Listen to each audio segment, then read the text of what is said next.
അനിമോളെ ചൊറിയാനായിട്ട് മുൻഷിയും ശാരികയും നിൽക്കുകയാണ്. അനിമോൾ ശരിക്ക് കൊടുത്തു വിടുന്നുണ്ട്. അപ്പം അനിമോൾ പറയുന്നുണ്ട്, എനിക്ക് മറ്റുള്ളവരുടെ കാര്യങ്ങളൊന്നും നോക്കണ്ട, എനിക്ക് എൻ്റെ വീട്ടുകാരെ മാത്രം ഒന്ന് ബോധിപ്പിച്ചാൽ മതി. കാരണം എൻ്റെ അമ്മ വന്നപ്പോൾ എനിക്ക് കുറേ ഉപദേശം തന്നായിരുന്നു, അമ്മ എന്നോട് പറഞ്ഞായിരുന്നു കരയരുതെന്ന്. അപ്പം മുൻഷി ചോദിക്കണം, എന്നിട്ട് ഇത് പാലിച്ചോ?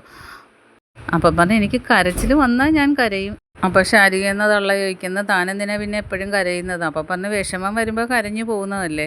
അപ്പം തനിക്ക് ഫുൾ ടൈം വിഷമമാണോ? അപ്പം അനിമോൾ പറയുന്നുണ്ട്, ചിലപ്പം ഞാൻ കരയുന്നത് മാത്രമായിരിക്കും ബിഗ് ബോസ് എടുത്ത് കാണിക്കുന്നത്, അതായിരിക്കും നിങ്ങൾ കണ്ടുകൊണ്ടിരിക്കുന്നത്. അപ്പോൾ അവർ പറയുന്നു, ഞാനിവിടെ ഉണ്ടായിരുന്നല്ലോ കുറച്ച് നാൾ, അപ്പം എപ്പോഴും കരച്ചിലായിരുന്നല്ലോ.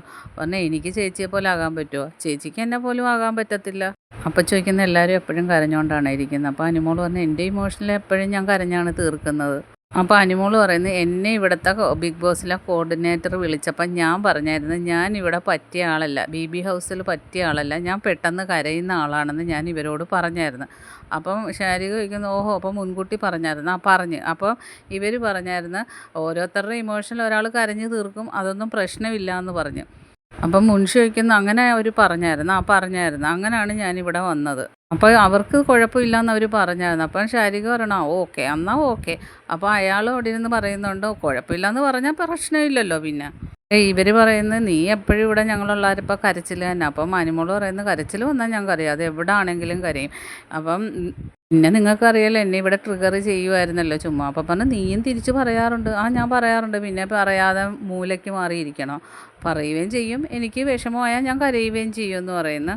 അപ്പം ചോദിച്ചു, താൻ BB മെറ്റീരിയൽ അല്ലേ? അപ്പം പറഞ്ഞു, ഇപ്പം ഞാൻ BB മെറ്റീരിയലാണ്, അതുകൊണ്ടാണല്ലോ ഞാൻ ഇപ്പം ഇത്രയും ദിവസം ഇവിടെ നിന്നേന്ന് പറഞ്ഞപ്പോൾ ഇവർ ചമ്മിപ്പോയി. അപ്പോൾ അനിമോൾ പറഞ്ഞു, ഞാൻ ഇവിടെ വന്ന് ഒരുപാട് ജീവിതം പഠിച്ചെന്ന് പറയുന്നു. അപ്പം മുൻഷി ചോദിക്കുന്ന, ആരുടെ ജീവിതത്തിൽ നിന്നാണ് പഠിച്ചത്? അപ്പം അനിമോൾ പറഞ്ഞു, ആരുടെയും ജീവിതത്തിൽ നിന്നല്ല പഠിച്ചത്, സാഹചര്യം കൊണ്ടാണ് പഠിച്ചത്, ഓരോന്ന് കണ്ടും കേട്ടുമൊക്കെയാണ് പഠിച്ചതെന്ന് പറയുന്നു.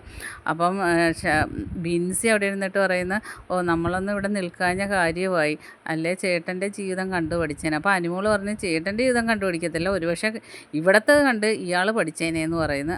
അങ്ങനെ ഓരോ ചോദ്യത്തിനും അനിമോൾ ഉരുളക്കുപ്പേരി എന്ന് പറയുന്ന പോലെ തന്നെ ശരിക്കും ആ ശാരികയ്ക്കും അങ്ങേർക്ക് ഇട്ട് ശരിക്കും കൊടുക്കുന്നുണ്ട്. അവസാനം അവർക്ക് വാക്കുകളില്ലാഞ്ഞിട്ട് പിന്നെ മിണ്ടാതിരിക്കുകയാണ് ചെയ്തത്. അങ്ങനെ നല്ല ശരിക്കും തന്നെ കിട്ടിയിട്ടുണ്ട്. ബാക്കി അപ്ഡേറ്റുമായിട്ട് വീണ്ടും കാണാം. എൻ്റെ ചാനലൊന്ന് സബ്സ്ക്രൈബ് ചെയ്യണം.